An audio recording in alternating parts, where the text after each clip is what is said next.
ನೋಡಿ ಅವರ ತಂದೆ ತಾಯಿ ತುಂಬ ಕನಸಿಟ್ಟು ನನ್ನ ಮಕ್ಕಳು ರಾಜ ರಾಣಿ ಅಂತೆ ಇರಲಿ ಅನ್ನೋ ನಿಟ್ಟಿನಲ್ಲಿ ರಾಜ ರಾಣಿ ಅಂತ ಹೆಸರಿಕ್ಕಿದ್ರು. ನಿಜವಾಗ್ಲೂ ತುಂಬ ಬೇಜಾರಾಗುತ್ತೆ ಇವತ್ತು ಆಶ್ರಮದಲ್ಲಿ ಇರಬೇಕು ಅಂದರೆ.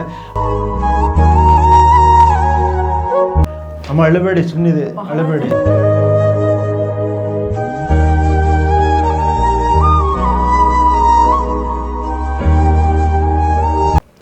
ಎಲ್ರಿಗೂ ನಮಸ್ಕಾರ. ನಿಮ್ಮ ಜನಧ್ವನಿ ಮಹೇಶ್. ದಯಮಾಡಿ ಈ ವಿಡಿಯೋ ಪೂರ್ತಿ ನೋಡಿ. ಇಂಥ ಪರಿಸ್ಥಿತಿ ಯಾರಿಗೂ ಸಹ ಬರಬಾರ್ದು.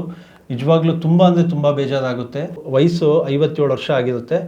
ಇವರ ತಂಗಿಯವರು, ಇವ್ರ ಹೆಸರು ರಾಣಿ ಅಂತ, ಸುಮಾರು 47 ವರ್ಷ ಆಗಿರುತ್ತೆ. ಇವ್ರಿಗೆ ಮದುವೆನೂ ಸಹ ಆಗಿರಲ್ಲ, ಮಕ್ಕಳು ಸಹ ಅಂದರೆ ಕುಟುಂಬ ಯಾರೂ ಇರಲ್ಲ. ಆ ತಂಗಿಯಾಗಿ ಸುಮಾರು ವರ್ಷಗಳಿಂದ ಅಣ್ಣನ್ನು ಸಾಕ್ತಾ ಇರ್ತಾರೆ. ಅದೇ ನಿಟ್ಟಿನಲ್ಲಿ ಇವ್ರಿಗೂ ಸಹ ಮದುವೆ ಆಗಿ 4 ಮಕ್ಕಳಿರ್ತದೆ. ತುಂಬ ಅಂದರೆ ತುಂಬ ಕಷ್ಟ ಇವ್ರಿಗೂ ಸಹ. ಅದರಿಂದ ನಮ್ಮ ಅಣ್ಣನ್ನ ನಾನು ಸಾಕಬೇಕು ಅನ್ನೋ ಮನಸ್ಥಿತಿ ಇವ್ರಿಗಿದೆ. ಆದರೆ ಇವ್ರಿಗೆ ಮಕ್ಕಳು ಮನೆ ಅನ್ನೋ ಒಂದು ಜವಾಬ್ದಾರಿಯಿಂದ ತುಂಬ ಕಷ್ಟ ಆಗಿ ಇವತ್ತು ಆಶ್ರಮಕ್ಕೆ ಸೇರಿಸೋಂಥ ಒಂದು ಪರಿಸ್ಥಿತಿ ಬಂದಿದೆ. ನಿಜವಾಗ್ಲೂ ತುಂಬ ಅಂದರೆ ತುಂಬ ಬೇಜಾರಾಯಿತು. ಇಂಥ ಪರಿಸ್ಥಿತಿ ಇರೋರಿಗೆ ಉಪಯೋಗ ಆಗಲಿ. ದಯಮಾಡಿ ಈ ವಿಡಿಯೋ ಯಾರ್ಯಾರು ನೋಡ್ತಾ ಇದ್ದೀರಾ ಪ್ರತಿಯೊಬ್ಬರು ಶೇರ್ ಮಾಡಿ. ಅವಶ್ಯಕತೆ ಉಪಯೋಗ ಆಗಲಿ ಅನ್ನೋ ನಮ್ಮ ಉದ್ದೇಶ ಅಂತ ಹೇಳ್ತಾ, ಮತ್ತು ಅವ್ರ ವಿಚಾರವಾಗಿ, ಅವ್ರ ಕುಟುಂಬದ ವಿಚಾರವಾಗಿ ನಮಗೇನೂ ಸಹ ಗೊತ್ತಿಲ್ಲ. ಅಂದರೆ ನಂಬರ್ ನೋಡಿಬಿಟ್ಟು ಫೋನ್ ಮಾಡಿ ಕರ್ಕೊಂಡು ಬಂದಿರ್ತಾರೆ. ಅದೇ ನಿಟ್ಟಿನಲ್ಲಿ ಅವ್ರನ್ನೇ ಕೇಳ್ತೀರಿ. ಅಮ್ಮ ನಮಸ್ಕಾರ. ನಿಮ್ಮ ಹೆಸರಮ್ಮ? ರಾಣಿ ಅಂತ. ರಾಣಿ ಅಂತ. ಇವ್ರು ನಿಮ್ಗೆ ಏನಾಗಬೇಕು? ಏನು ಹೆಸರಮ್ಮ ಇವ್ರದ್ದು? ಅವ್ರು ನಮ್ಮ ಕಸಿನ್ ಸಿಸ್ಟರ್ಸು. ಹಾಂ. ಇವ್ರು ನಮ್ಮ ಅಣ್ಣ. ಸ್ವಂತ ಅಣ್ಣನ? ಸ್ವಂತ. ಹೆಸರಮ್ಮ ಇವ್ರದ್ದು? ರಾಜನ್ ಅಂತ. ರಾಜ ಅಂದರೆ ಅಪ್ಪ ಅಮ್ಮನೇ ಮಡಗಿದ ರಾಜ ರಾಣಿ ಅಂತ ಹೆಸರಿಟ್ಟಿದ್ದಾರೆ. ಇವಾಗ ಅವ್ರು ನಾನು ಇಟ್ಕೊಳ್ಳೋಕೆ ಆಗ್ತಾ ಇಲ್ಲ. ಯಾಕಮ್ಮ? ನೀವು ಸಾಕ್ಬೋದಲ್ಲ? ಸಾಕ್ಬೋದು, ನನಗೆ ರೈಟ್ಸ್ ಇದೆ ಅವ್ರು ಇಟ್ಕೊಳ್ಳೋಕ್ಕೆ ಮನೆಯಲ್ಲಿ. ಆದರೆ ನನ್ನ ಗಂಡಗೆ ಸರಿ ಇಲ್ಲ. ನನ್ನ ಗಂಡ ಒಂದು ಡ್ರಿಂಕ್ ಮಾಡ್ತಾರೆ, ಮತ್ತು ಕೆಲಸಕ್ಕೂ ಹೋಗಲ್ಲ ಅವರು. ನನಗೆ 4 ಚಿಲ್ಡ್ರನ್, ಅದರಲ್ಲಿ ಸೆಕೆಂಡ್ ಡಾಟರ್ ಬಂದು SLE ಪೇಷಂಟ್, ಕಿಡ್ನಿ ಪ್ರಾಬ್ಲಮ್ಮು. ತುಂಬ ಕಷ್ಟಪಡ್ತಾ ಇದ್ದೀನಿ. ಲೈಫ್ ಲಾಂಗ್ ಟ್ರೀಟ್ಮೆಂಟ್ ಅವಳಿಗೆ. ಅದು ನೋಡ್ಕೋಬೇಕಾ, ಇವ್ರು ನೋಡ್ಬೇಕಾ, ಮನೆ ನೋಡ್ಕೋಬೇಕಾ, ಕೆಲ್ಸಕ್ಕೆ ಹೋಗ್ಬೇಕಾ ಅಂತ ನನಗೆ ತುಂಬಾ ತಲೆ ಕೆಟ್ಟೋಗ್ಬಿಟ್ಟಿದೆ. ನನಗೆ ನೈಟಲ್ಲಿ ನಿದ್ರೆನೂ ಬರಲ್ಲ. ತುಂಬ ಕಷ್ಟ ಆಯಿತು. ಎಷ್ಟು ವರ್ಷ ಅವ್ರಿಗೆ ಮದುವೆ ಆಗಿಲ್ವಾ? ಇಲ್ಲ ಸರ್, ಮದುವೆನೂ ಮಾಡ್ಕೊಂಡಿಲ್ಲ ಸರ್. ಮದುವೆನೂ ಮಾಡ್ಕೊಂಡಿಲ್ಲ. ಆಮೇಲೆ ಅಂದರೆ ಇವಾಗ ಏನು ಕೆಲಸ ಮಾಡ್ತಾ ಇದ್ರು ಅವರು? ಅವ್ರು ಎಲೆಕ್ಟ್ರಿಷಿಯನ್ ಕೆಲಸ ಮಾಡ್ತಾ ಇದ್ರು. ಹೋಗ್ತಾ ಹೋಗ್ತಾ ಅವ್ರಿಗೆ ಆಗ್ತಾ ಇಲ್ಲ, ಕೆಲಸ ಮಾಡಕ್ ಆಗ್ತಾ ಇಲ್ಲ. ವಯಸ್ಸಾಯ್ತು, ಕೈಯೆಲ್ಲ ಶೇಕ್ ಆಗ್ತಾ ಇತ್ತು. ಎಷ್ಟು ಜನ? ಇಬ್ಬರೇ ಮಕ್ಕಳಮ್ಮ ನೀವು? ನಾನು. ಹೌದು ಸರ್, ಇಬ್ಬರು ಮಕ್ಕಳು. ಅಂದರೆ ರಾಜ ರಾಣಿ ಇಬ್ಬರು ಮಕ್ಕಳು. ಅಂದರೆ ಇವಾಗ ನೀವು ಕಂಪ್ಲೀಟ್ ಆಗಿ ಆಶ್ರಮಕ್ಕೆ ಸೇರಿಸ್ಬಿಡೋಣ, ಇರೋವರೆಗೂ ಚೆನ್ನಾಗಿರ್ಲಿ ಅನ್ನೋ ಉದ್ದೇಶದಿಂದ.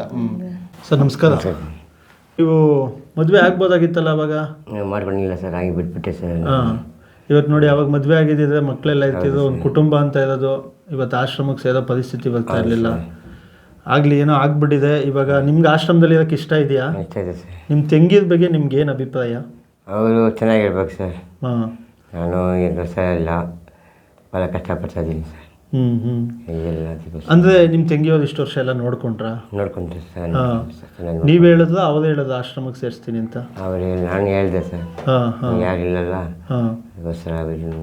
ಆಯಿತು, ನಿಮ್ಮ ಮಗ ಅಂತ ತಿಳ್ಕೊಳ್ಳಿ. ಇರೋವರೆಗೂ ನಾವು ಚೆನ್ನಾಗಿ ನೋಡ್ಕೊಂತೀವಿ, ಏನು ಸಂಕೋಚ ಪಟ್ಕೊಂಬಿಡಿ.